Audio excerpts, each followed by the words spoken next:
Last time on Latent Legends. I would like to make a grapple check against Val. What's Bolster making you do? Did he send you to kill me if I don't pay up? I totally squeal. Val just caves. Nothing, man. Honest to God.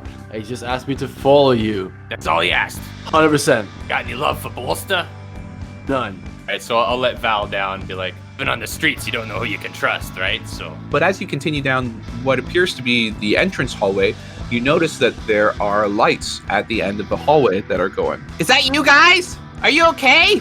What is this, Joel? You guys have been gone for 2 days. Are you okay? Everything's fine, but we've got big news. So you guys make your way out of the sewer system and back to the garrison. When we were down in the sewers, we came across a very strong magic user. Okay, the guy was basically using corpses as puppets. Do you happen to know a one Fredrick Bolster?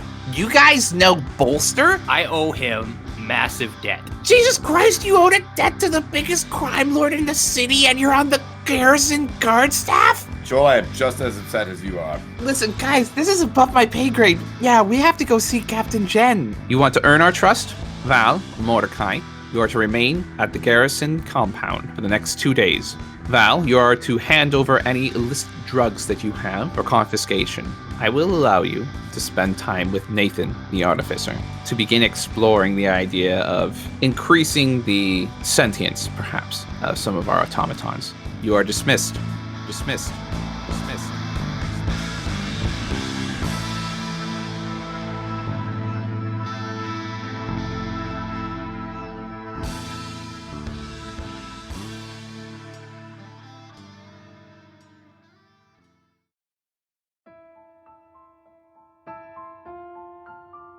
It's humid and cold out. You can feel the moisture from the fog touch your skin in the early morning air, the sun not yet visible, but lightening the sky before you. It's something most city folk would find uncomfortable, being out in the wilderness, surrounded by so many trees, but it comes second nature to you, Val, having spent so many mornings waking up under the boughs of trees. Looking up from your resting spot, you find yourself under one of these trees, looking into a clearing that extends up onto a hill overlooking the forest. You're not familiar with this part of the woodland, and fog extends down from the top of the hill and keeps much of the edge of the clearing hidden from your gaze. There's something unusual about the top of this hill. You can't quite tell what, but it pulls at you. What do you do, Val? Is this a dreamscape? Am I imagining this? It's a flashback. No idea. This could be a flashback. It could be a dream. It could also be, maybe this is happening in real time, man. Roll a perception check. All right, roll. I rolled a 19. All right, really good. So there's nothing that you could tell is scary or fearful or even evil about the top of this hill. There's no villainy at the summit of it. It's just sort of this clearing. You can see that there is a lot of grass that's kind of padding around the base of this hill, and it extends up on top of it, and it seems to kind of level off at the top. And again, it does pull at you. Okay. You know what? This is right up my alley, man. This sounds very, very natural, very cool. I would like to move to the clearing or to this plateau, top of this hill. As you approach the hill, your vision begins to tunnel, and you feel that even though the hilltop looks close, it gets further and further away. The mist on your skin gets colder as you walk away from the tree that you were sleeping under, and you look up to see that the stars have opened up before you in the morning sky as you leave the safety of the tree. Looking back, though, you can see that it's no longer there. You continue on your path up to the top of the hill, the sky expanding before you. As you draw closer, you notice that the hill is occupied by a figure. Close to the ground and sitting, you see before you a dog. It's not a dog you can immediately recognize, but it seems familiar to you. It sits and looks at you, waiting for you to come closer. Hello, friend. Who's a good boy? You say hi to the dog, stepping closer to it, and you begin to make out that it's kind of a dark, husky shepherd, and its tail is wagging, brushing the dirt behind it. And you can see that it's kind of excited to see you. Well met, critter. Am I able to speak to the dog and ask it where I am? Or perhaps what I'm perceiving? What's up? What's happening? The dog just kind of twists its head and just kind of like does that dog thing where it flops its ears to the side and just kind of looks at you quizzically. Did you want to cast Speak with Animals? Yes, absolutely. You feel like you could speak to this dog if you wanted to. Okay. Again, I just wanted to just ask it, what is this place? Am I dreaming? Am I awake? Am I sleepwalking outside of the garrison? So the dog's head tilts back from its quizzical gaze, and then it looks at you, and you can sort of feel this stream of connection between itself and yourself. And it says, "Hello, this is you." And it just kind of looks around the clearing. The dog kind of shuffles forward, still kind of sitting on its butt, and pulls towards you. It's just kind of wagging its tail, like just at your hip, just kind of looking up at you.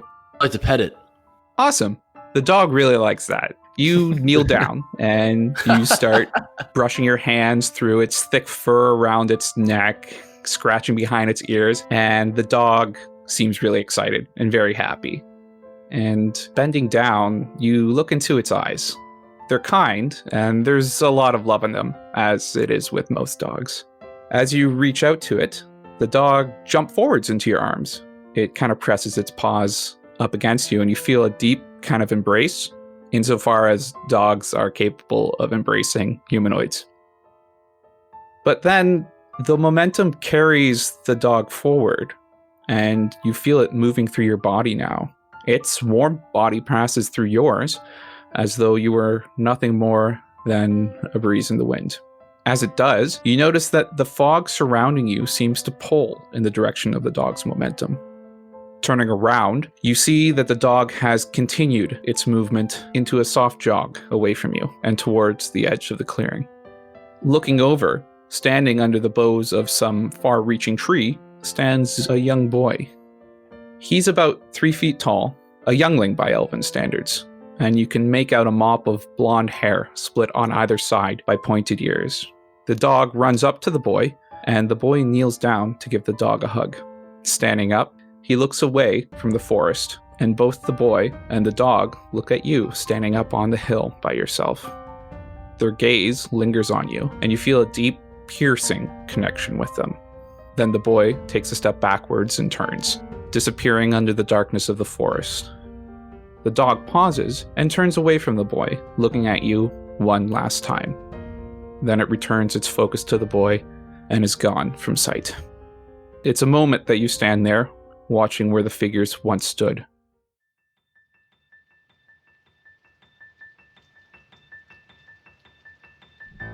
Then a hand rests on your shoulder from behind. Turning, you see a bright, tanned mask, the shape of a plague doctor. The hollowness of its eyes bore into you, and you feel a deep cold along your shoulder where you're gripped. You feel yourself pushed back as the shape with the mask moves towards you. Then you wake up.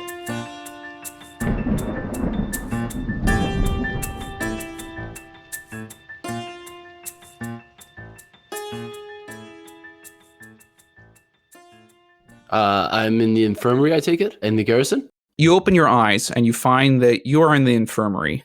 When you came back to the garrison yesterday and were taken away for confinement, you were initially brought into your typical rooms that you share with Giovanni and Mordechai. Mm-hmm. But after your body began to experience the symptoms of withdrawal, the garrison moved you to the infirmary where you are now. You're not bound, but you are in a sweat-drenched blanket. And it's late at night, maybe 2, 3 o'clock in the morning, and you can see the moon shining in through a window behind you. Okay. Looking around yourself, you see that you're the only one in this room, despite there being many beds in here, perhaps 20, lining the 2 walls that make this room. But you are by yourself, and it's cold in this room. The window is open. First off, I want to close the darn window. Man, who left this open? Or maybe it was me. Look out at the moon. What shape is the moon? Is it full, half? It's a full moon. Ooh, interesting. In fact, could I have you roll a nature check? I rolled a 14. Okay, so looking at this moon, you can tell it's a full moon, which means that the cycle of the month has begun again. What's more, you can tell that this is a blood moon. Ooh. And looking out the window, you can see it reflect off of the surfaces of the city, giving it a kind of creepy vibe. If perhaps somebody wasn't a druid and knew that this was a natural cycle of the moon. Right. They just like would say, just quick one of my moon prayers. Obviously, just exalt the moon. Just pray to kind of just level out, start feeling better. Could I actually ask you to roll a D100? Yes, of course. I rolled a 91. So you say your prayer to the moon, which you've done in a typical druidic fashion, and your heart was racing when you first woke up, and you were sweating from your dream. You feel calmer now, much more centered, having done that preparation. Just going back a second to the dream, the plague doctor figure I recognize as the Lich from the sewer. Yes, the mask that you saw was almost identical to the mask of the plague doctor from the sewers. Okay, I figured as much. Am I able to step out into the night? There are no open doors in the infirmary that go out into the open night. Okay. Am I locked in the infirmary or? Not as best you can tell. If you want, you can try the doors exiting. I'd like to do that. So there are two doors, one on either side of this large hallway, it almost kind of looks like, with beds lining either wall. And you go to the first door, and it is unlocked, so you can walk through that if you'd like to. Yes, I would. I'd just step out into I presume, the grounds.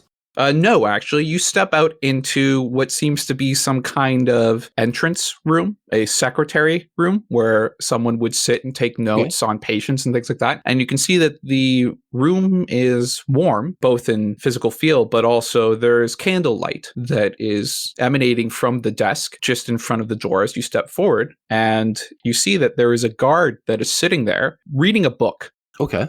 Working the night shift.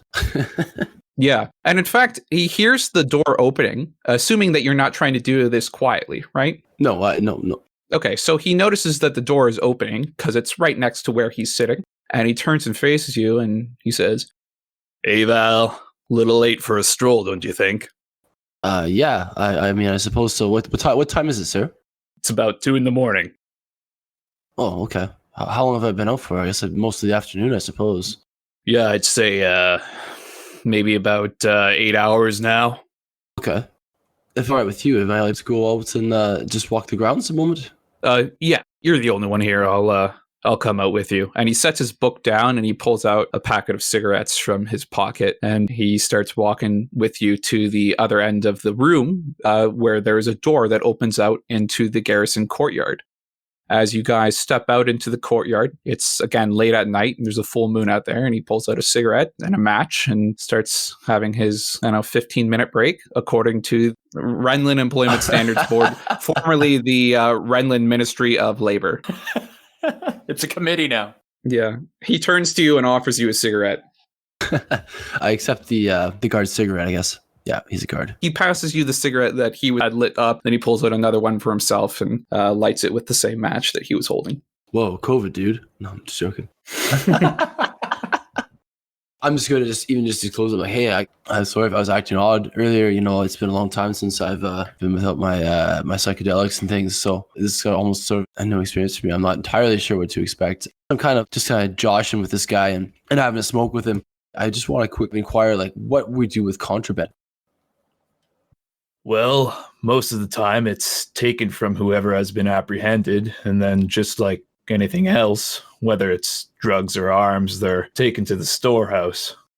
Typically, if it's drugs, Nathan will keep them for his stores. I know there's a lot of use he can get out of those. I hate to think that. And he looks down at his shoes for a moment, kicks some dirt around, and then looks back up at you, Val. I'd hate to think that maybe you were thinking of getting your hands back on them, Val. I've seen this happen to other people in the past. I hadn't even crossed my mind. Let's just say that this isn't my first midnight shift at the infirmary with someone who has a hankering for something. I'd hate to see that happen to you. How often in your experiences, sir, do you find the withdrawal lasts in someone withdrawing from mushrooms? Well, it depends on how long someone has been on them. Sometimes it takes days or weeks. Others still get the cravings after years. It never truly goes away. Oh, Lord. It's been about, I don't know, I want to say maybe a decade since I've been without them. Might be in for a rough go then, eh? I don't know, but probably. Okay, I'm just gonna thank the guard for the cigarette and head back to my bunk and try and get some rest. Okay, yeah, sure. So you head back and open the door to the infirmary. You enter the entrance room with the candlelight, leaving the guard out in the courtyard. Then you turn right and step through the opening there and head back to your bunk. You go back to sleep then? Yeah, I'm gonna try and get some more rest. Yeah. So you go to sleep, Val. It's not pleasant sleep, but after some time laying in bed, you manage to drift off.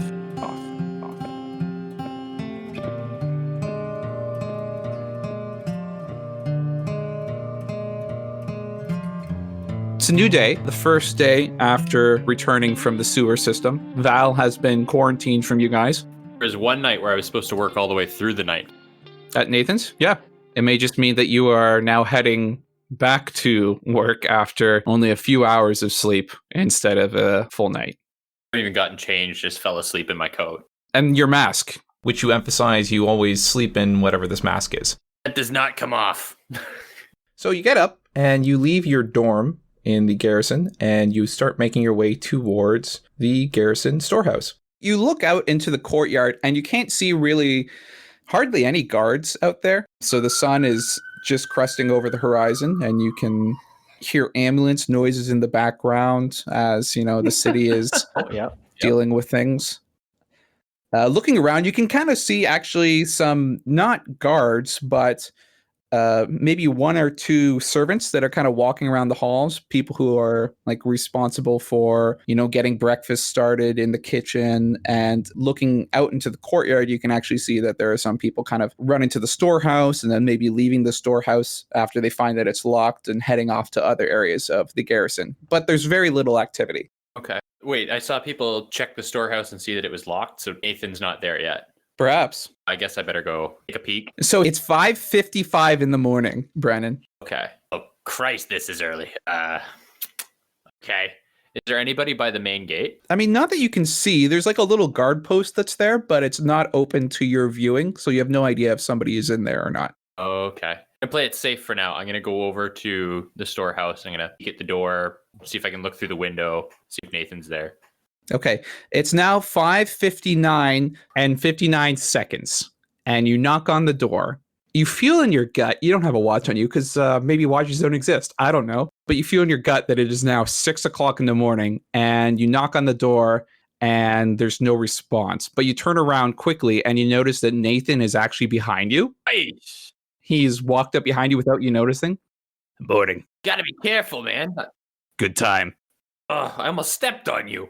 Nathan kind of brushes past you and pulls out a set of keys. There's like maybe like 200 keys on this keychain. Holy crap. And he just puts one into the lock without even looking at it. And the door opens and he strides in and begins opening some of the window shutters. After he's done there, takes him a moment, but he ends up going over to a fireplace in the back of the room and it lights up. Nice. What do you do? Well, I guess I'm gonna talk to him. So, what's the plan today? More maintenance work around here, or are we working on those robots? From 6 until lunch, we'll do some maintenance. You have a couple projects that you need polishing. All right. In the evening, we'll start working on some of those automatons, see what we can do. Okay. Well, hit me, man. Let's get started. I mean, I'm not awake, but I'll do my best, I guess. Okay, so without really saying much, Nathan just kind of walks over to you and passes you a note. And it's just kind of a list of things that you're supposed to do. There's a bunch of breastplates that need to be polished. There's some swords that need to be sharpened and the edges realigned. It's just kind of a bunch of really grunt work and also taking some inventory. So there's a couple notes at the bottom to like take some inventory of some of the potions and other things that they might have in that room. Okay. I guess I'll burn through the polishing and the sharpening really quick. I'm gonna try and multitask. I like doing the sharpening by myself, but getting my mage hand to go do the polishing for me, like the Mickey Mouse Fantasia thing. yeah, everyone's really impressed with your ability to multitask. Oh, sweet.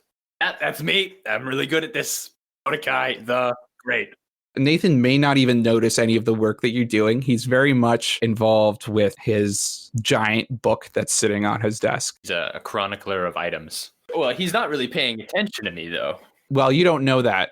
Is there anything in particular you want to do during this event? I mean, I wouldn't mind trying to sneak a health potion or two into my coat, but... All right, so do you want to try and steal a health potion from the garrison storehouse? You're literally on probation right now. Dude, it's me. Yeah, what are they gonna do? Put me on more house arrest? Yeah, just say.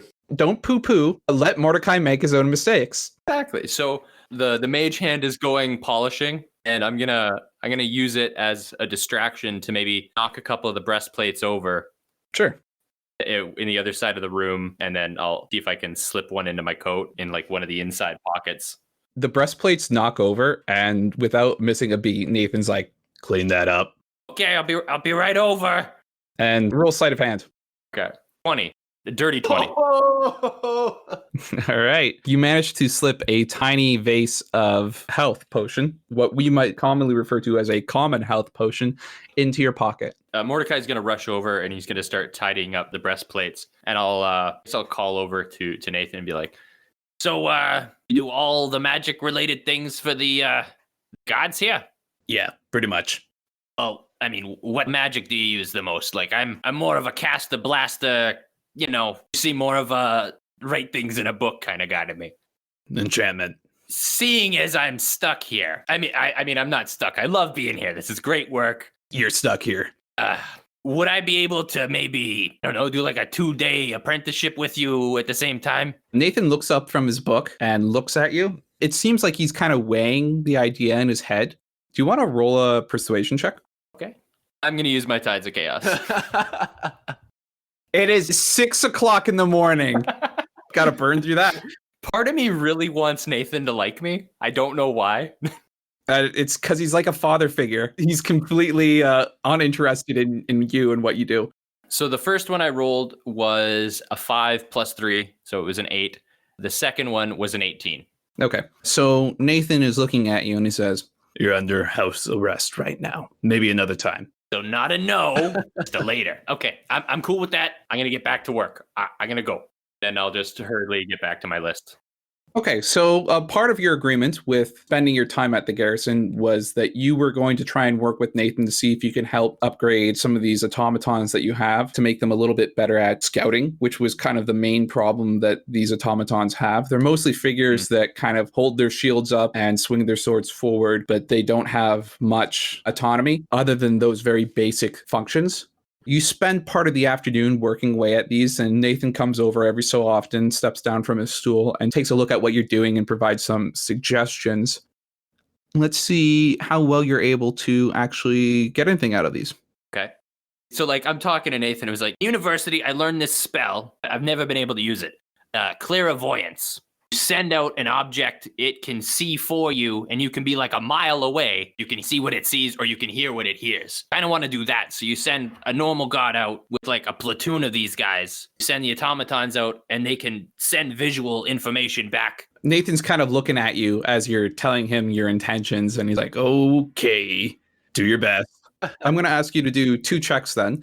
The first check I want to be an Arcana check, just to kind of see if you can grasp any of these trace magic theories that you were working on in university. And then I'm going to have you make an intelligence check just to see how well you're actually able to implement this stuff. Ooh. Okay. So Arcana, I have a 13. Then Intelligence. Please be smart boy. Oh, 20. Right on. So your grasp on the incantations that you studied back in university is pretty slim. It's been a number of years since you were there. And even when you were there, it was a spell that you never quite got a hold of. But you feel like perhaps with the right tools and the right equipment, you might be able to maybe mock up a design using physical instruments to try and replicate this magic. And you feel like you can do that. And spending the afternoon, and presumably if you spend the next day also working on this, you manage to create a little handheld device. It almost looks like the Stone of Far Speech that Martin gave you. Okay. And maybe that's where you kind of got the idea from. But it has bronze kind of around the edges of it. Oh, man. There are a few flakes of rubies that are on the side of it. In fact, they're the same rubies that you sold to Nathan. With that, you managed to actually create one automaton that is rickety. It's a rickety automaton. In fact, looking closely at it, can I have you make a insight check? Controlled by a Game Boy. That's a 5. So looking at this automaton that you've been working on, you recognize that this automaton is actually one of the ones that you, Giovanni, and Val fought on your first day at the garrison. No. And you can sort of make out on where its lapel would be. There's like a little badge and it says 5 on it. Ah, 5s. Okay, I'm going to give him like a little spit polish on the badge. Automatons can't speak, but he kind of looks down as you spit and polish his badge. And he says, Gross. Stupid robot. Stupid meatbag. Oh, here we go. Argue with the robot. Nice Star Wars reference, Josh. I try and secure him a bit more, make him less rickety. Like, I don't know, use my hempen rope and my hammer or something. I don't know. not right now. See, the intelligence roll was to see how well you built them. And this is an incredibly difficult feat, which is why you only managed to create one over the course of your time working here. And it is what it is. Perhaps in the future, you can come back to them and do some upgrades, have a new character for your group. But right now, it seems like this is about the best that you can make him. And he's able to walk and he's able to somewhat communicate, but you have like a greater grasp of behaviors for him to do now. Versus just punch things and get punched. We did say that the automatons were modular, though. Oh, that's right. Yeah. And totally outfit them for like stealth missions or demo missions maybe later. So I guess Mordechai will look at Nathan. Do you think this guy's ready for a field test? Should we show the captain? What do you think? All right. All right. Can I go? Do we go together? Go first? I mean, I'm on house arrest, so. Yeah, okay. I'll come with you. And Nathan steps down from his stool and walks over to you and like holds his hand out for the remote control.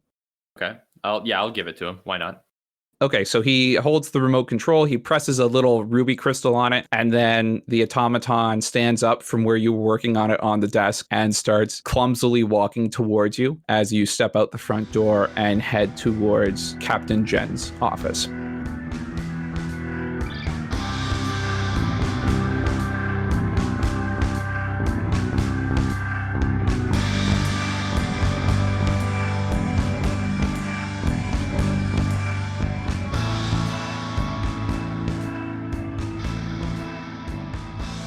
Hello everyone, sorry to interrupt the action, but I just have a few announcements to make.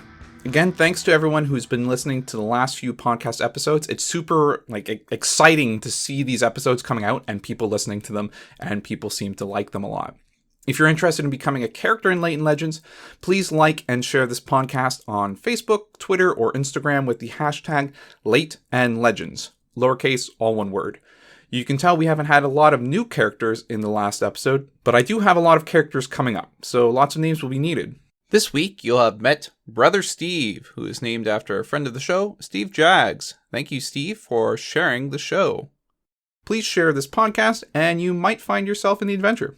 I'm also going to be taking items for the Garrison Storehouse. You might remember in episode 3, the guys were skimming through a bunch of junk that Nathan, the storehouse clerk, had. I want to get a list of listener-generated items going that the guys can look through and buy. If you've got a good idea for a piece of armor, weapon, tool, or the like, send an email to lateandlegends@outlook.com with the item name, a description of it, and maybe some stats. It shouldn't be anything too powerful, and it can't be related to Giovanni's sacred object. I'll handle that. Additionally, I've set up a Patreon page for the podcast where listeners who are interested in donating to the podcast can throw in a few bucks. You can find it at patreon.com/Leighton Legends. There's no pressure to do so, but there are a few perks that you can get by donating, besides just a general feeling of warmth and satisfaction knowing that you helped a bunch of poor podcast fantasy actors, writers, people. So that's it for announcements. Let's get back into the action.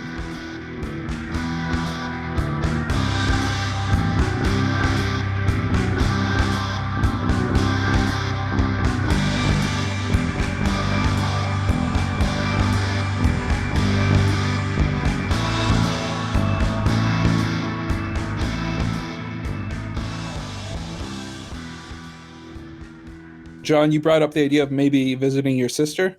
Yeah, well, I would like to think that Giovanni had been awake for hours now, dreading this conversation that he has to have with his sister, who he loathes. But because Giovanni's a greater good kind of character, he understands that they could be a valuable asset in fighting this monster because the resources of the Temple of the Sacred Object are quite depleted, whereas the resources of the Temple of the Thing are quite swollen because they have a much better PR strategy.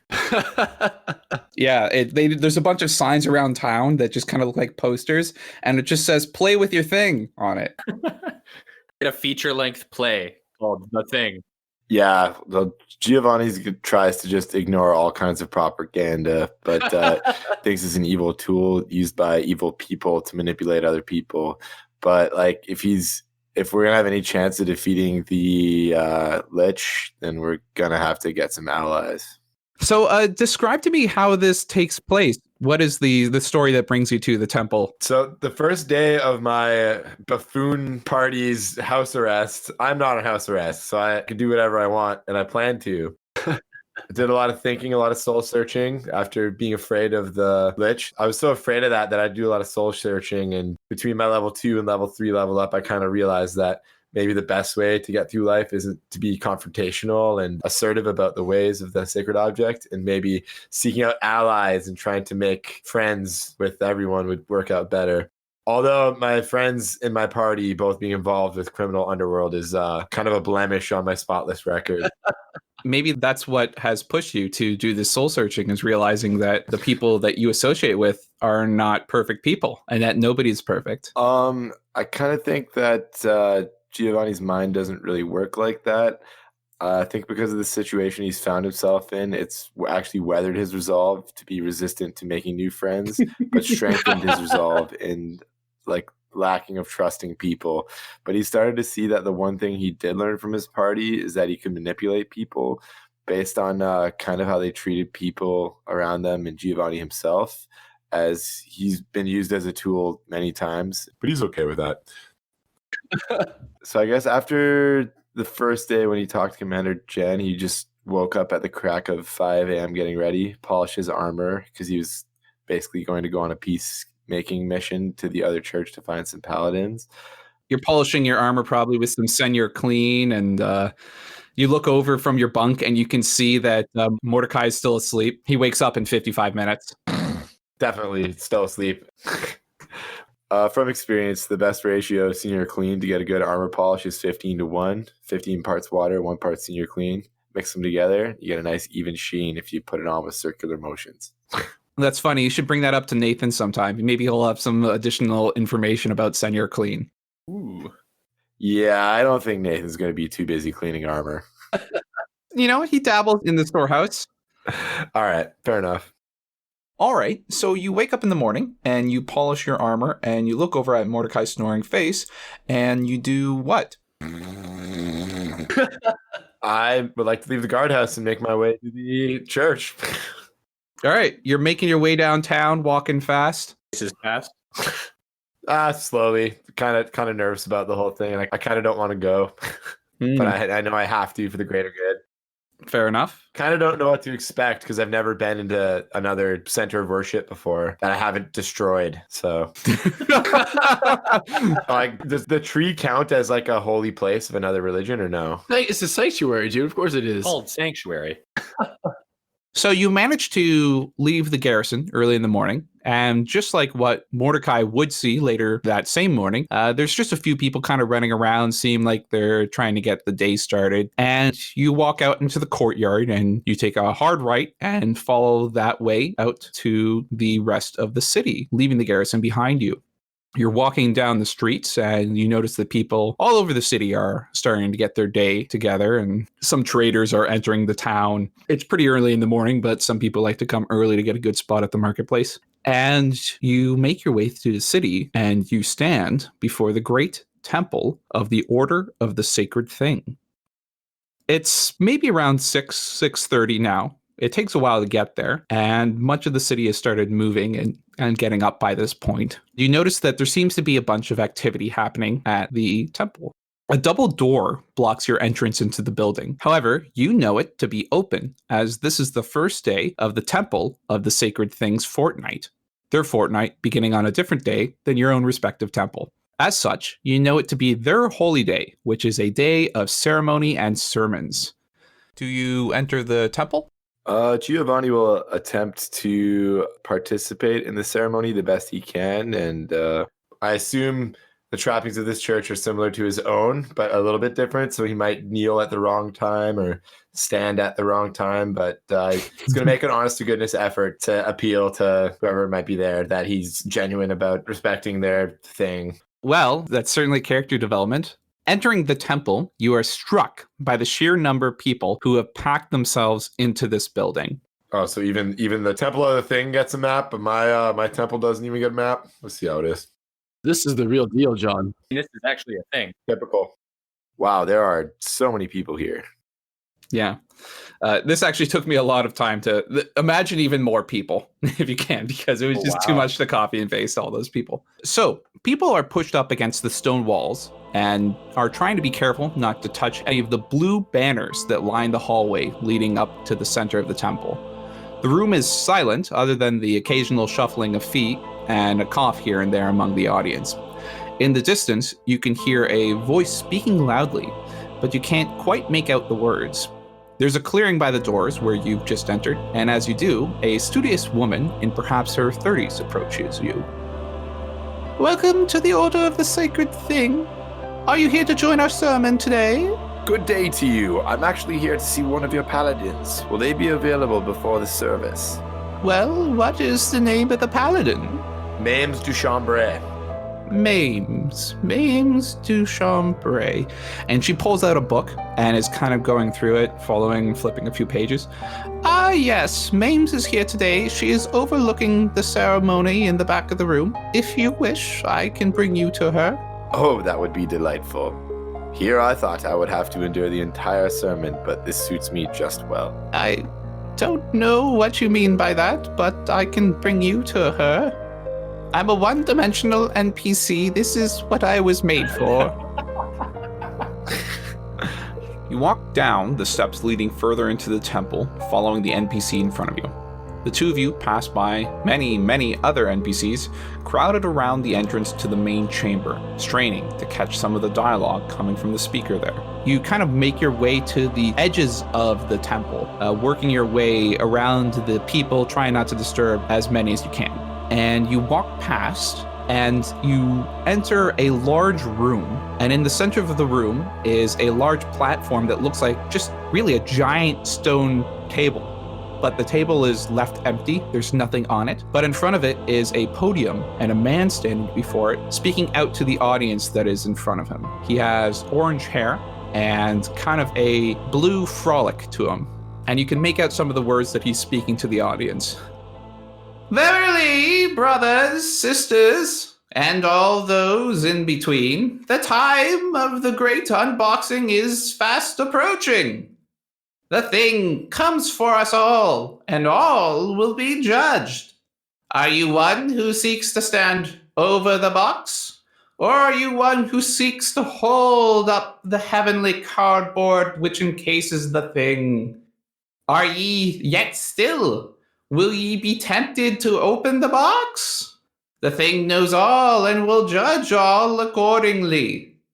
47,000 fortnights have passed since the great reboxing. Will you be prepared for when the thing returns? One should disregard the heretics and stay true to the blessing of the order of the sacred thing, lest ye be paper-cutted. So saith the astute. And you continue to pass by them as you hear this kind of long speech. Continuing to follow the lady in front of you, she brings you to the back of the room behind where the ceremony is actually being performed. As you pass by two guards standing in front of a staircase made of stone, you make your way up and you turn right at the top of the staircase. Continuing to follow this hall around, you see that it continues to go up to a second level. And as you turn around again, you notice that you have now entered a balcony that is overseeing this entire sermon. And you can still hear that man in the background yelling about the thing. As you enter this balcony, you notice that at the far end of it is your sister, Mames. So the man is speaking out to the audience and he says, "Blessed be the thing, and may the thing's blessings be Upon you, our flock. And the crowd says, so saith the astute. And then everyone stands up, the ceremony having ended. Sweet. And people begin to make their way out of the temple. Can I try to find my sister? She's right in front of you. There's nobody else on this overlook. Oh, okay. Like she's not even gonna acknowledge me. I really gotta put myself out even more here. She has it for the whole sermon, so Well, she hasn't noticed you yet. Okay. So she was paying very good attention to the entire ceremony. You know what, though? Because the ceremony is done, she does turn around. And turning around, she now notices that you have been standing nearly behind her the entire time. Giovanni? What are you doing here? You know I wouldn't be here if it wasn't of dire importance. May I speak with you privately somewhere? Have you finally come to your senses and decided to join the Order of the Sacred Thing? This is not the time for this. I have other urgent matters that I need to speak with you about. Please, you know I wouldn't be here unless it was important. How could this not be the perfect opportunity to talk about you converting to the Sacred Thingism? You're here in our temple. Is that not why you're here, Giovanni?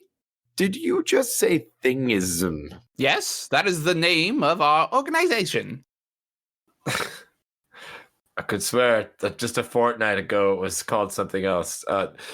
Regardless, we could discuss this, but I wish to speak with you privately, away from other ears. Okay, she kind of narrows her eyes at you because she is suspicious of you as an agent of the Order of the Sacred Object. But she says, okay, we can speak. I will find us a room.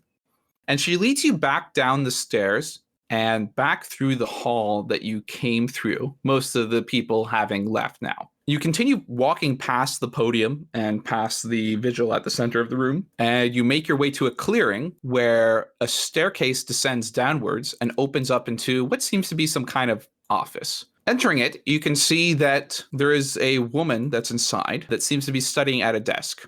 Mames turns to you and she says, Gio, do you require us to be alone, or is it okay for Amanda here to keep her work? What is Amanda's role within your organization? She's a clerk stuff, writing with papers. Amanda, if you would be so kind as to give us but a moment of your time to have a private conversation. So the lady at the table has noticed you guys walking in and has noticed you speaking to her, and she stands up, nods at you, and makes her way out of the room. So you are now alone in this office with your sister. Like I was saying, Mames, I would not be here unless this was of the most dire importance. As you may know, I've taken a job within the city guard, and for quite a few days I've been in some very, very precarious situations in the sewers, and I'm here to warn you and to ask for your church's aid. She seems kind of stunned. She's not really saying anything.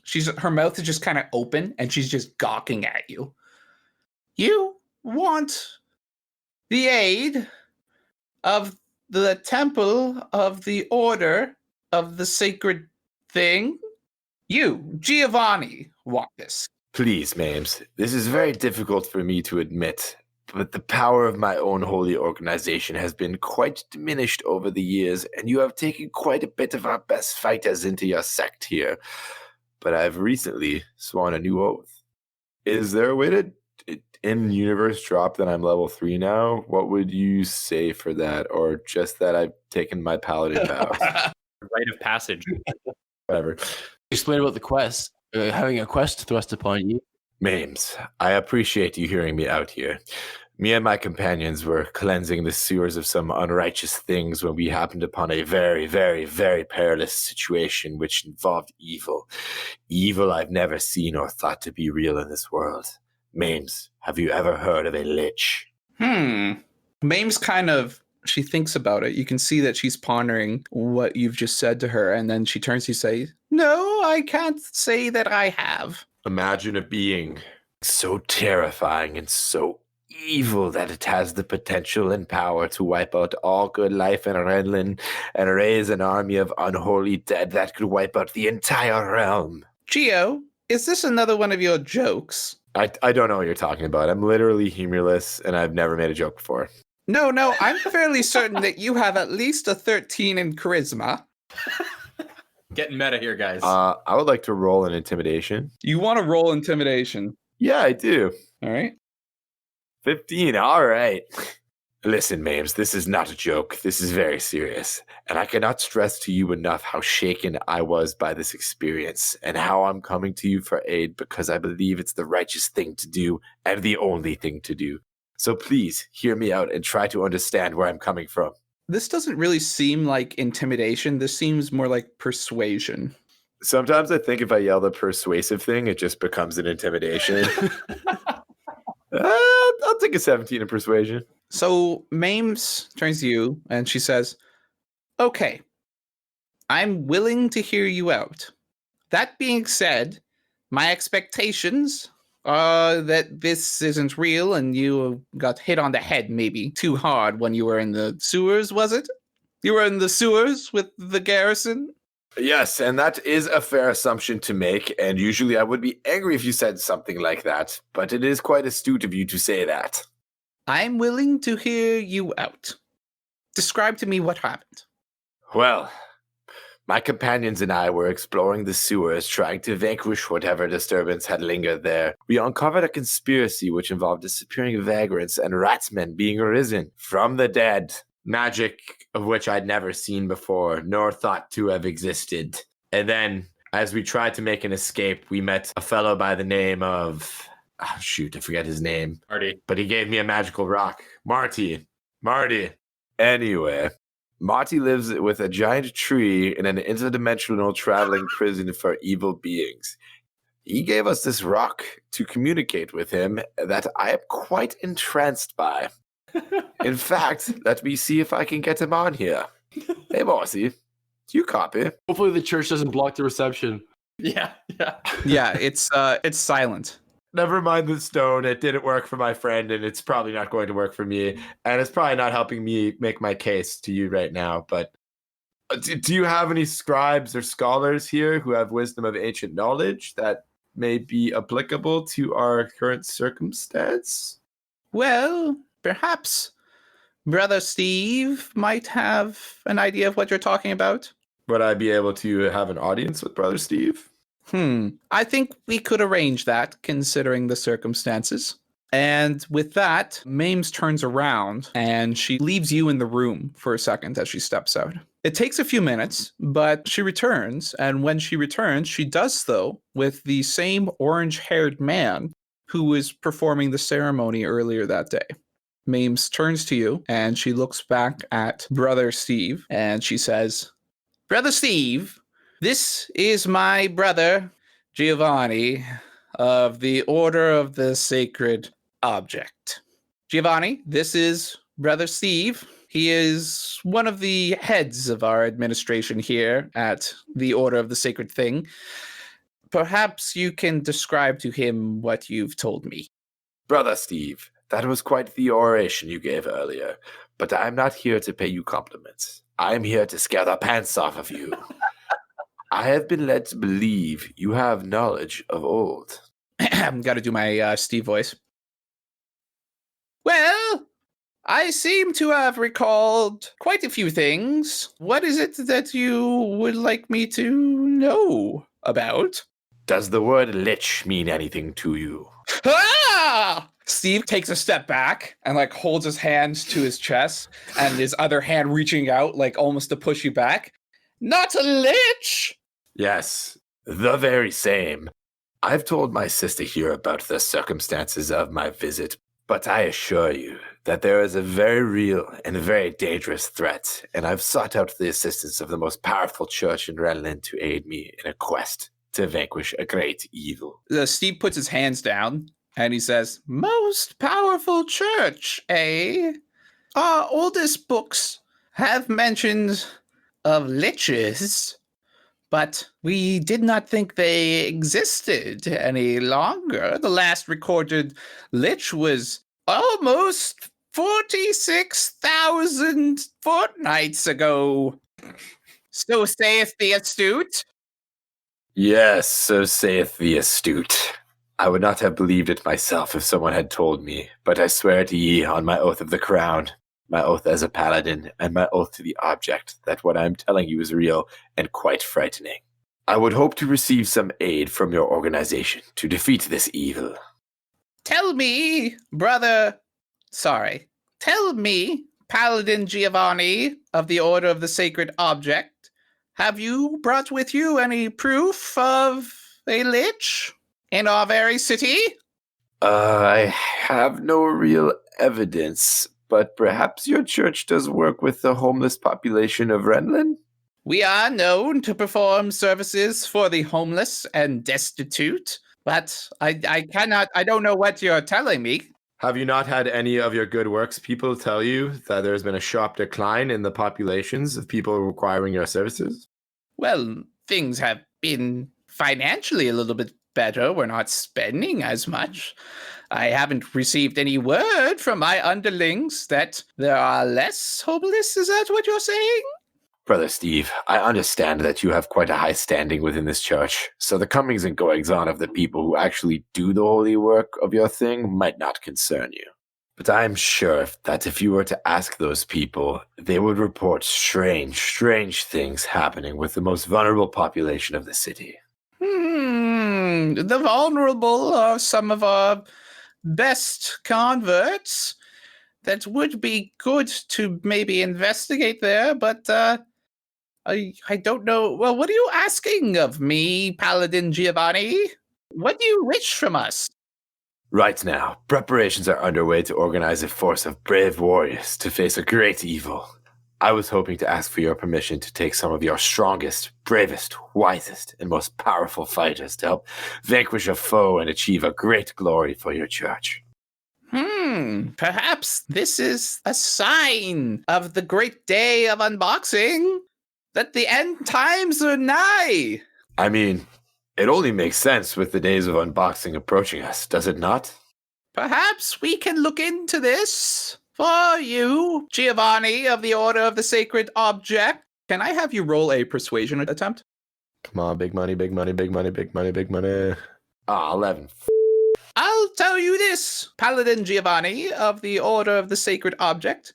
If you find proof of this lich, you shall have the assistance of the great order of the temple of the infrastructure for the sacred thing. But we do not lend our assistance easily. There must be proof, and there will be payment. Excuse me, payment? Yes, all things have a price, so saith the astute. This is a pay-to-pray church, isn't it? You've taken the knowledge and sacred teaching of the object and perverted it into some sort of get-rich-quick scheme with all your finery and your blue robes. I'm sorry. I'm sorry. I went off on a tangent there.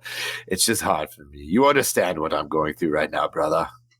I would expect no less from one of the Order of the Sacred Object, but not all payment is in money, so saith the astute. Some payment comes from within. All right. Giovanni starts unbuttoning his tunic. What are you... Mames, you might want to leave for this, Mames. This is, you're not going to like this one bit. Giovanni, what are you doing? Paladin Giovanni, why are you disrobing? I assume this involves some sort of sexual transaction. So Brother Steve and Paladin Mames just kind of look at each other, and together in unison they say, Order of the Sacred Object. I guess we are starting to seem more like a cult these days with our preachings of divine freedom and love. Nevertheless, Brother Steve, I'm sorry to have squandered your time, and I'm even more sorry that your church doesn't seek to rid the land of an ancient evil. If you would give me just another moment to speak with my sister alone, I would be very grateful. Of course, Paladin Giovanni of the Order of the Sacred Object. That being said, our offer still stands. And with that, Brother Steve turns around, walks up the stairs, and leaves the room. What was it, Giovanni? Is anything that I'm saying registering with you at all? Or are you like your leader here? The humble look to the leaders for direction. I can say that I will always be a faithful paladin of the Order of the Sacred Thing. But despite our differences, you are my brother, Giovanni, and I will always be your sister. Regardless of where it might take us, if you need me, call on me, and I will come. I thank you, Mames.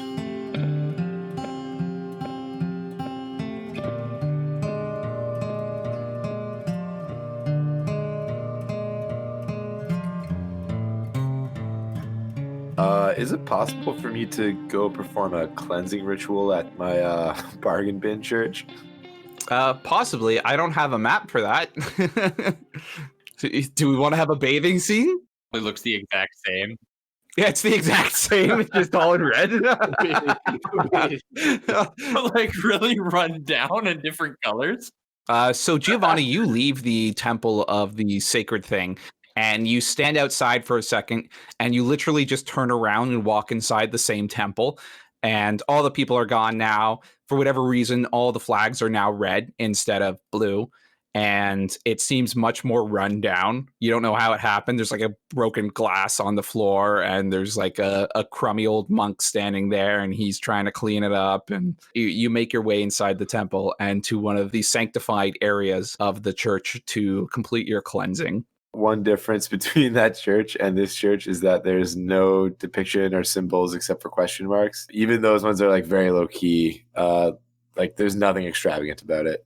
When you were in the temple of the Order of the Sacred Thing, all the banners were like gold question marks, and there was gold trimming around the edges, and like even the people themselves who were standing there seemed to be like of higher quality. And Brother Steve had like a gold line frock, but you're stepping into what is essentially the same temple that you share with this organization. And for whatever reason, all the flags now are just blank red, and there's just a black question mark on it. And it looks very run down. I would like to go to the altar and perform a cleansing ritual. Of course. Which consists of taking all my clothes off. Of course. Okay, so you walk up the same hallway that only a few minutes ago had held a great crowd of people, and you step towards the altar, the podium having been removed, and just a stone table at the center of it, and it's completely empty and blank, as though it's used by many different religious organizations to present their religious symbols and vigils, and you stand in front of it. Tell me what this sanctifying process looks like. So I take off all my clothing, armor, and equipment and stack it in a nice pile beside the altar. And naked, I just kneel in front of it and reflect. Okay. How long do you do that for? Depends. Okay. Depends how cold it is. Yeah, it depends on what the object is. So you kneel in front of the altar, but naked as Giovanni has ever been, of both physical accoutrement and sin. And you kneel and you pray, and the camera fades out.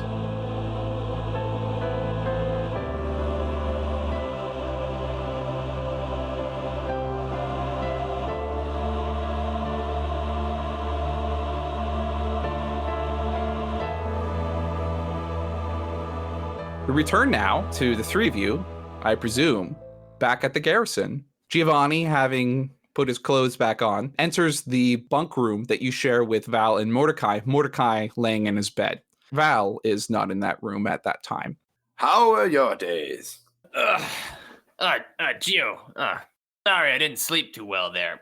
Give me a minute. I'm gonna try and wake myself up, slap myself in the face a bit. Taking a cat nap. Sorry. What? Have you done some reflecting about your past sins? I don't have any of those, but let me tell you what I did do. I think we have a working prototype for those robot guys. You know, the plan, the can't raise a robot because a robot technically can't die plan. Yeah. Ah, excellent. You secured allies. One. I've got one prototype. And what type of fearsome fighter is he? No, this is just so that we can get proof without dying. Is he a master of the sword and shield, or is he a ranged fighter? Does he cast terrifying spells? What is his ability? Okay, I'm gonna break this down. One form of noble to, well, probably still kind of noble, right? Anyways, right now, prototype is a scout, like a drone. And he goes out, he sees things, he reports back. This way we get proof. Now, they are modular, so eventually I'll get your input and we can soup them up with whatever weapons you think we can find. Okay. Sorry, I'm a little stressed. Gnome has really got me by the short and curlies. Tis all good. Tis all good. We've all had stressful days. I've secured an ally. My sister. Oh, okay. Is she like you, or? I would say almost identical to me in ability and stature. Okay. But she's still got the mustache, right? She's what you would call a conventional woman in this realm. What's so funny about that? Okay, well that's good. So she's also a paladino like you. Okay. At least we're doing something. I sought the aid of her entire order, but they require proof of necromancy before they will aid us. And alas, much like the garrison, we have no proof. We have no support. Well, if this drone works out, we got proof. What I'm curious is, though, I tried the rock thing with Jen, and the old man didn't answer. What's up with that? Have you tried? It also made me look like a total douchebag today. I think Morty is a bad friend. Do you think we just pissed the guy off? Maybe he's in trouble? But honestly, pretty rude not to reply to a call like that. I'm with you on that one. I'm not into it. He's not invited to my pub crawl. I'll tell you that right now. Oh, the tavern trek. Gotcha. Have you heard from Val? He's been locked up tight in that infirmary. So, I mean, we could probably go check on him. I don't know if they'll let us in, though. He's probably fine. You want to check? Should we check? And there's literally nothing else to do in this barracks. I was hoping to get some sling practice in, but alas, we should check up on our long-eared friend. All right. Let's go check on him, and then you can sling on the way back. Deal. Okay, so you guys leave your room at the garrison and you step out. It's getting pretty close to dinner time right now. Maybe it's around 4 or 5. And you step out into the rest of the garrison courtyard and cross it towards the infirmary. As you walk across the courtyard, you make your way over there and you open the door and there's a guard sitting there. We're looking for our friend. You know, the tall, skinny, the elf guy. The guard kind of looks up. He's reading a book at that time. You mean the only guy that's in the infirmary? Yeah, the elf. I got it. Mordechai, Giovanni, right? Yes, sir. Yep. If you don't mind me asking, what type of tome are you reading there? Is it a dirty rag, you old scoundrel? No, actually, it's a scholastic investigation into a number of religious organizations that were created as a result of the breakup of the Order of the Sacred. Hold on, pulling up thesaurus.com. It's a commentary on the breakup of the Order of the Sacred Commodity. Yes. Written by none other than that D.L. Husel dwarf, that dwarven scholastic researcher. I have read his works. They're full of historical inaccuracies and false religious claims. It's a mere scandalous trash rag. Yeah, he's pretty good at being able to point out all of those religious inaccuracies and stuff like that. He's it's good to know that there's somebody out there keeping track of all this stuff. Otherwise, I don't know, you get caught up in some kind of dogma based on nothing, right? Didn't know you could read. Who taught you how to read? You don't even know who my name. Listen. No, I'm talking to Gio. I'm talking to Gio. You can obviously read. You're holding a book. Yeah. It would be hard to point out the historical inaccuracy for a religion that has no written text and tomes. It's a church based on oral history that is in fact older than all other commodity-based religions. And I will not have it be slandered in that book. Hand it over right now. I'm going to roll an intimidation. I was going to say a book is an object, ain't it? 16. Hand it over right now. All right. The guard kind of seems a little jostled, like a little freaked out, honestly, from you yelling at him about his book. And he just kind of like passes it across the desk towards you. That escalated quickly. I would like to scroll to pages 27 to 38, rip those out. Scroll to pages 176 to 210, rip those out, and then hand him back the book. There, your book has been purged of inaccuracies. Enjoy. Thank you. I think.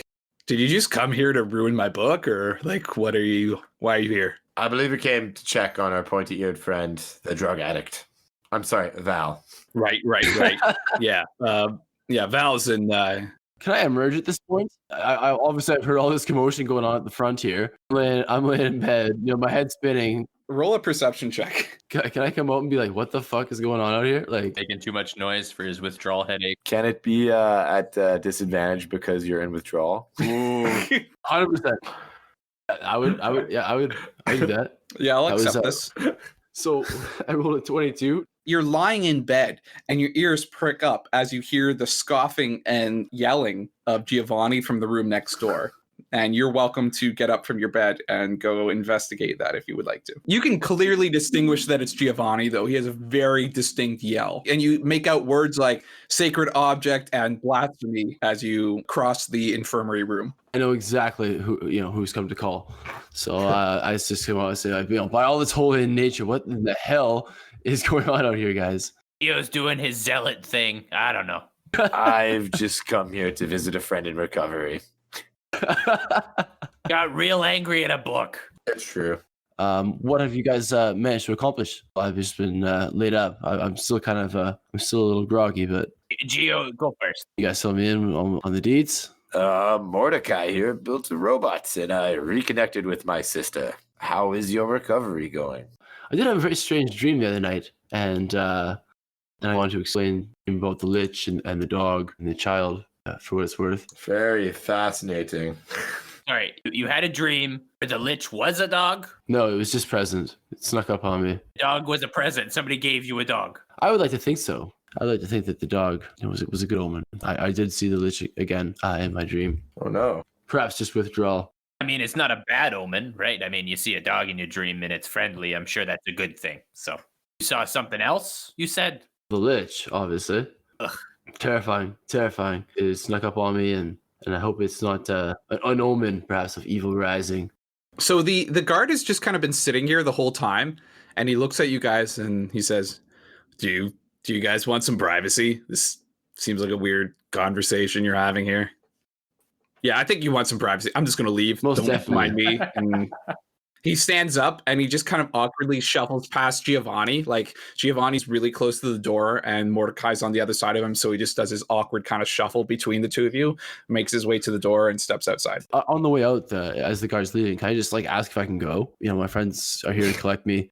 They can look after me. I'm still under house arrest. Can I go, or do I need to hang out here? So the guard left through the front door and he was like, see ya, I'll give you some privacy. And then a second later, Val's like, hey, I have a question.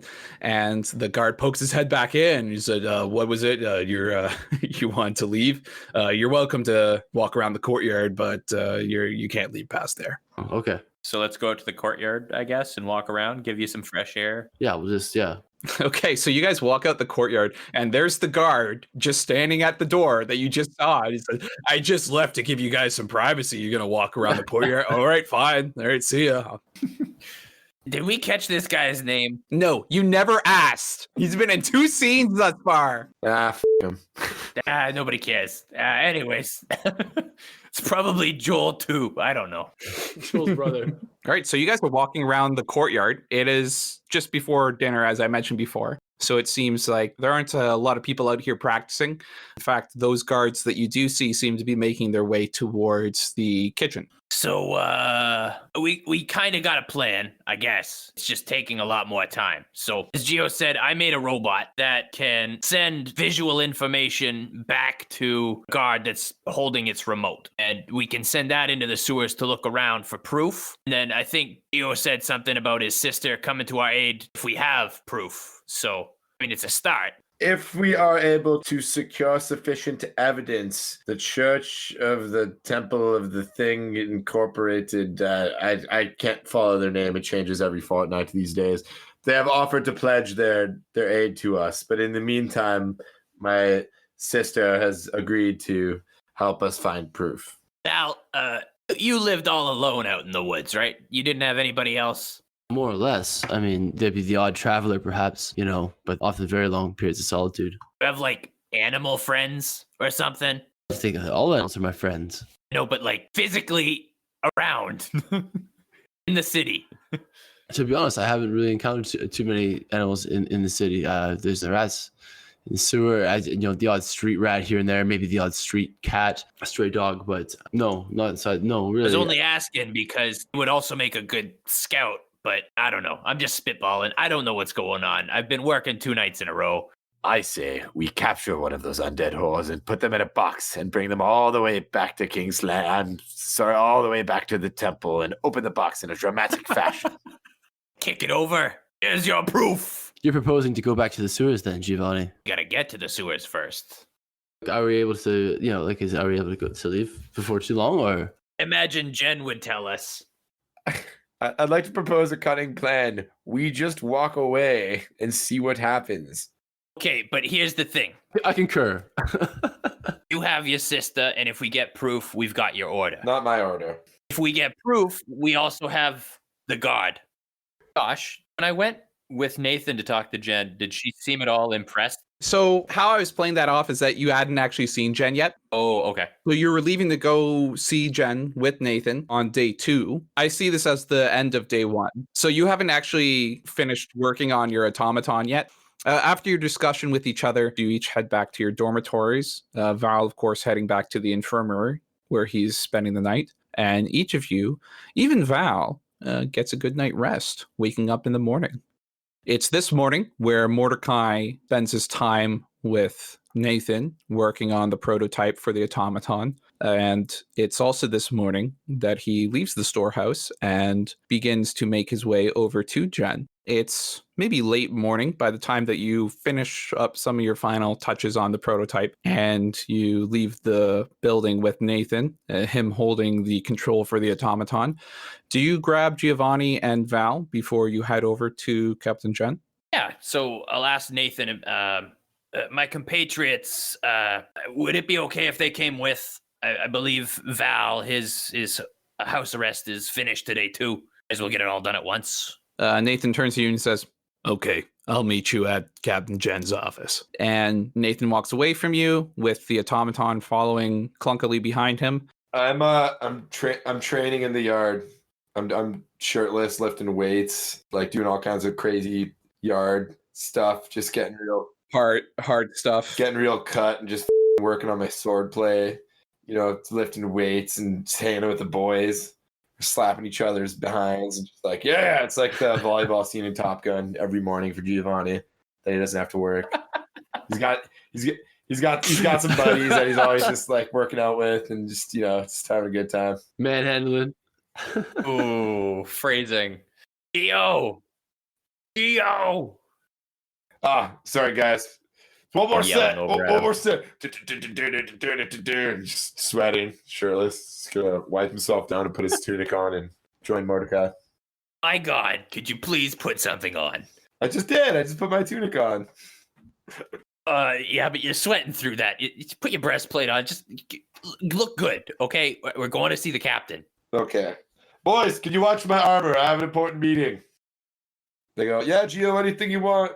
The boys. The boys.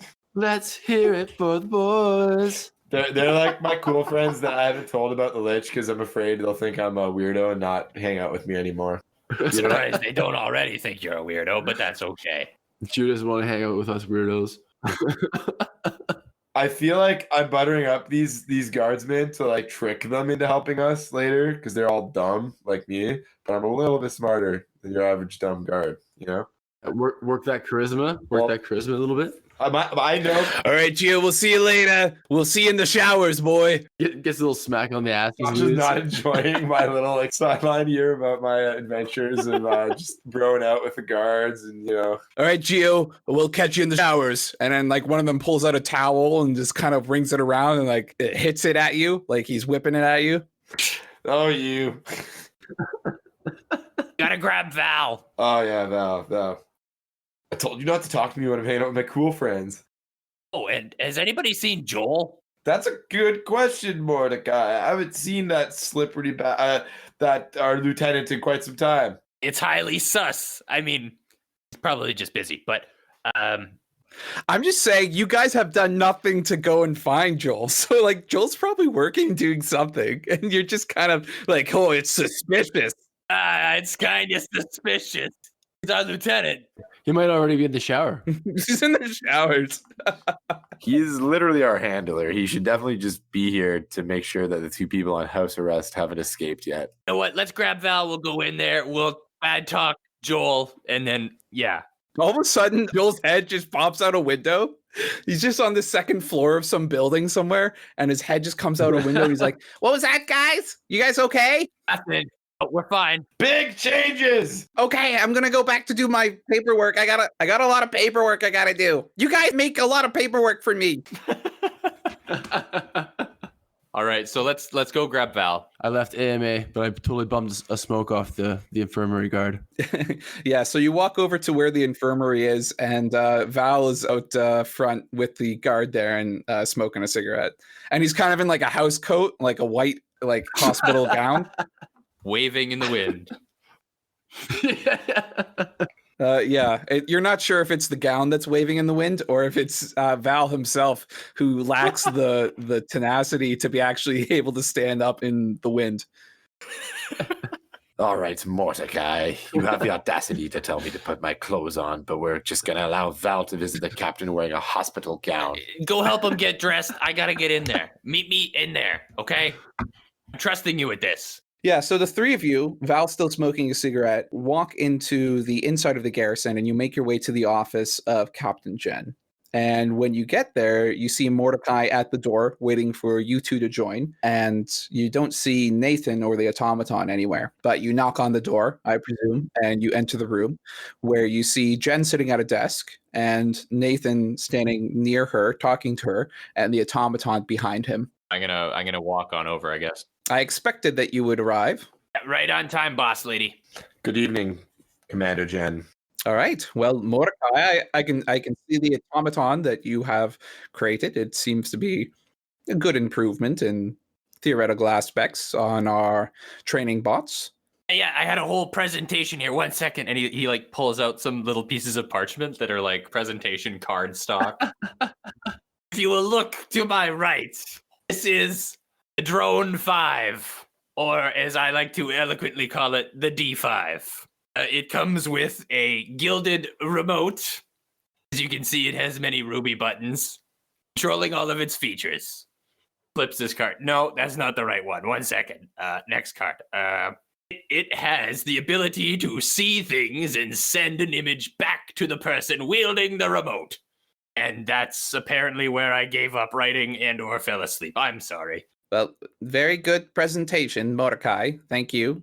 The automaton itself seems to be pretty curious structure. I'm glad to add it to the garrison's arsenal. Thank you for your work.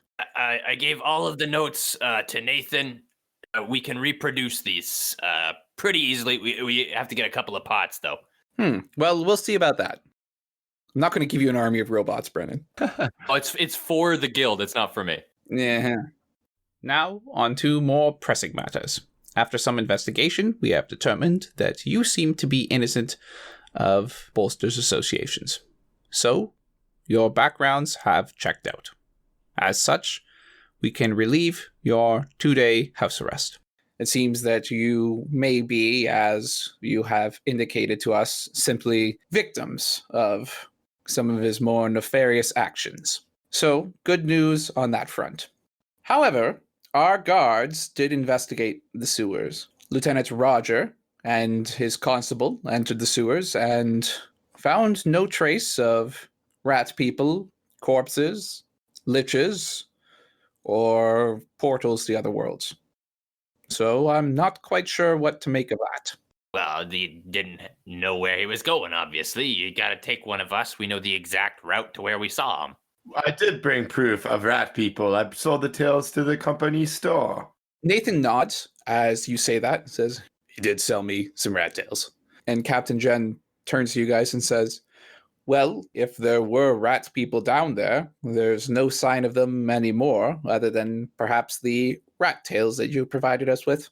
That being said, it's possible you could have acquired those anywhere, or perhaps you did kill some rat folk in the sewers, and I don't know, their corpses seem to have disappeared." I don't feel like trying to explain this anymore without more evidence. That's why I'm requesting that now that these two are free from house arrest, we have leave to seek out evidence to set everyone's mind at ease. At least if we find nothing, it'll be one less thing for you to worry about. Jen nods as you say that. And she says, yes, I can understand your reasoning behind that. That makes sense to me. You are free to pursue this in your own time, of course. The garrison won't subsidize you for that time. But if you find evidence, you are welcome to return here with it.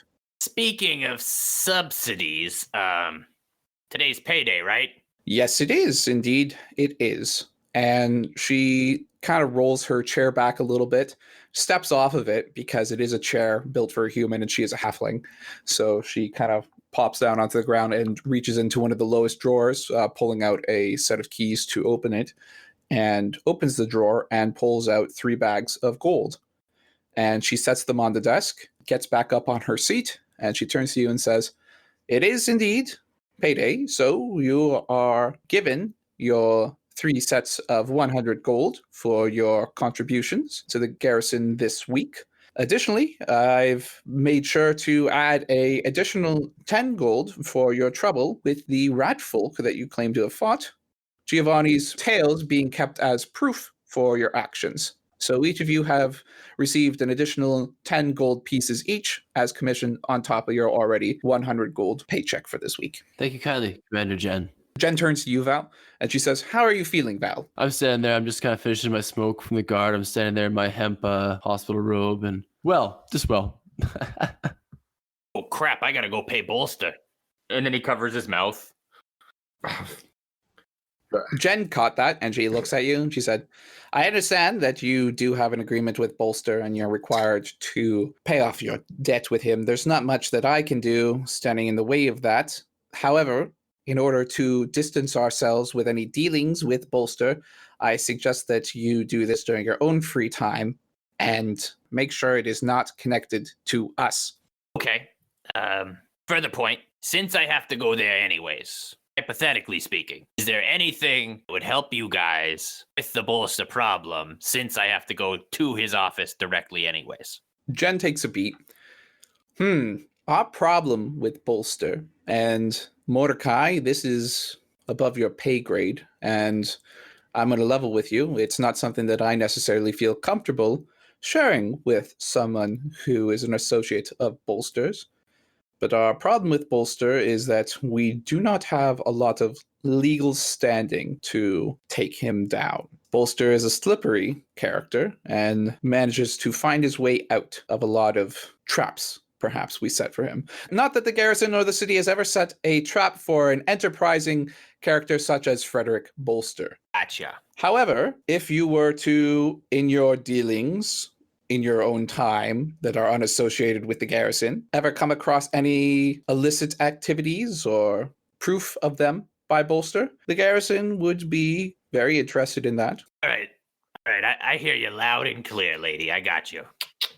Yeah. That wouldn't be hard at all, Jen. I mean, I have to go there tonight, otherwise he has my head, so. Ride or die, boys. Let's get him tonight before our shift tomorrow. Woo! Oh, we're coming. We're all going. Mordecai and I have a pretty solid understanding of enterprise, or at least a rudimentary understanding, anyways. Street level, anyway. I just want to bash. I will have pent up paladin justice rage built up in me. I want to bash in some underworld skulls of some nefarious people. Can't fight the Lich, so you're just gonna take it out on Bolster and his crew. Plus, we can get information out of Bolster. Exactly. That's exactly what I want to do. Some revenge, yeah. We'll be getting information out of Bolster. Jen actually doesn't like any of this conversation that's going on right now.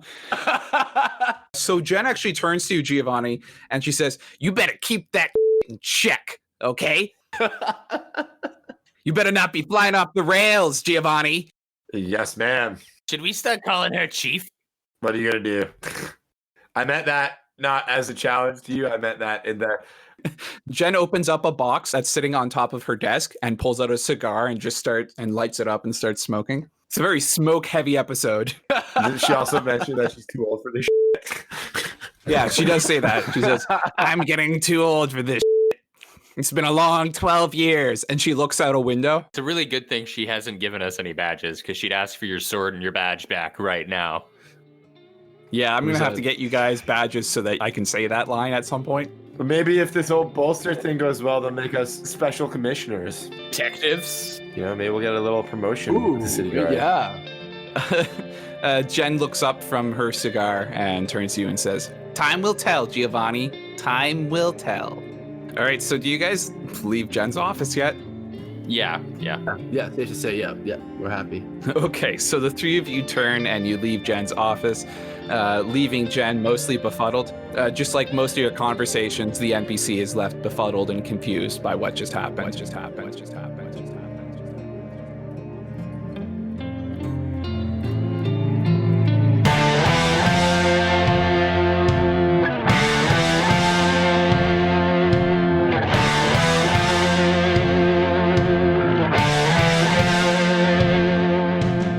Thank you, everyone, for listening to our podcast. The next part will be coming out every Wednesday, mid-morning. If you're interested in hearing more about us, please follow us on Facebook, Instagram, Twitter, Anchor, or Patreon as Late and Legends. Additionally, a special thanks to our patrons this month, Paula, Ethan, Kate, and Al. Seeing so many people sign up, like all around the same time on episode 7, really kind of makes the experience of making this podcast really fun, and it's awesome to know that people enjoy it. If you're like Paula, Ethan, Kate, and Al and want to support the show, be sure to check out our Patreon page. We'd love to have your help. In the meantime, I hope you enjoyed the show, and I hope you have a good day. We'll see you next week. Remember, if you enjoy our content, please subscribe and hit the notification bell for up-to-date notifications on all of our adventures.